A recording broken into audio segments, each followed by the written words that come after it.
how to measure for the Maid You designs. So grab a body tape or even a normal tape measure you normally use for knitting. Make sure you know where the start is. And we're going to start measuring our bust area. So you want to make sure you go right in the middle, wearing the bra that you will be wearing with your Maid You design.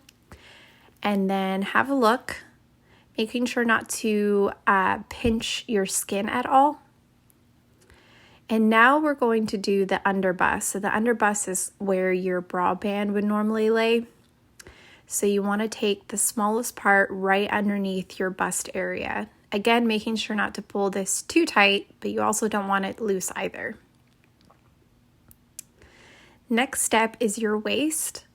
Now, as most women fluctuate throughout the day, you can either take your first measurement of the day before you eat food, or you can take it at the end, depending on how you want your dress to fit or top.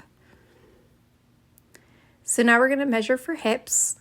And similar to the bust, you want to take it at the fullest part. So that's going to be kind of in the middle of your butt. And again, not placing it too tightly.